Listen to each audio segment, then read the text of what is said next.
La fièvre scarlatine est de retour et tous les parents doivent faire attention à ces signes annonciateurs. Quand notre enfant est touché par une maladie, nous désirons trouver rapidement la bonne solution pour qu'il retrouve sa santé. Quand la scarlatine, appelée aussi fièvre écarlate, frappe, caractérisée par une éruption cutanée, des démangeaisons et des douleurs, nous nous précipitons avec frénésie pour essayer de l'arrêter. Cette frénésie est devenue plus commune depuis 2015, car il y a eu une augmentation énorme des cas de scarlatine, causée par une nouvelle souche agressive. Heureusement, nous avons parcouru un long chemin depuis le pré-antibiotique du Moyen-Âge. D'ailleurs, il existe des moyens de traiter à la fois les symptômes et guérir l'infection. Comment la scarlatine touche les enfants? La bactérie Streptococcus, du même genre qui provoque un streptocoque, infecte les enfants en sécrétant une toxine. Les enfants qui sont sensibles à cette bactérie auront une fièvre écarlate. En conséquence, ils développent une éruption cutanée semblable à un coup de soleil sur le visage, le cou, le dos et la poitrine, alors que la zone autour de la bouche n'est pas affectée. Après 6 jours, la peau commence à s'écailler en plus d'autres symptômes. Symptômes communs: la scarlatine est souvent accompagnée de 1. Éruption cutanée rouge 2. Rougeur du visage 3. Maux de gorge 4. Démangeaison de la peau 5. Glandes de cou gonflées 6. Fièvre élevée, 38-39 degrés C, 7. Douleur abdominale. Que peut-on faire quand un enfant a une scarlatine?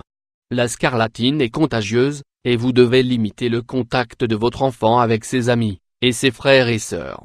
Séparez sa brosse à dents et les couverts qu'il utilise de ceux du reste de la famille pour limiter la propagation de l'infection. De plus, votre enfant ne doit pas sortir jusqu'à ce que l'infection disparaisse. Le protocole médicamenteux normalement prescrit par les médecins nécessite environ 10 jours d'antibiotiques.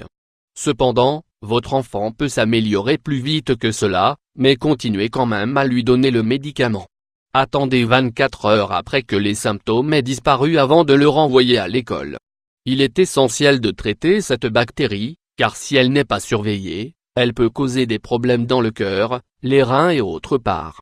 Si vous désirez traiter la maladie de manière naturelle et sans médicaments, voici des remèdes tout aussi efficaces. Traitez naturellement les symptômes de la scarlatine. Avec un tel malaise, votre enfant recherche probablement un certain soulagement.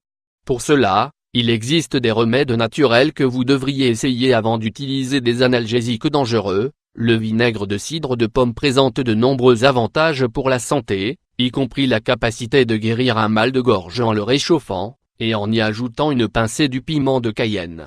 Ce vinaigre est constitué d'acide acétique, qui a également la capacité de traiter les infections chez les patients atteints de brûlures. Mettez-en sur un tissu en coton et appliquez-le sur l'éruption cutanée afin de réduire ses effets. Les ingrédients tels que le miel brut, les feuilles de framboise et la menthe ajoutées à l'eau chaude et consommées 2-3 fois par jour traitent les maux de gorge. La vapeur d'eau et les humidificateurs sont efficaces pour protéger votre enfant de l'air sec qui provoque la toux, irritant encore plus la gorge. L'ajout d'huile essentielle comme l'huile de lavande aura un avantage supplémentaire pour réduire l'inflammation de la gorge. L'huile de lavande contient du linalol, un type d'alcool, ce qui lui permet de réduire les symptômes de la fièvre écarlate en hydratant l'éruption cutanée sèche et la démangeaison.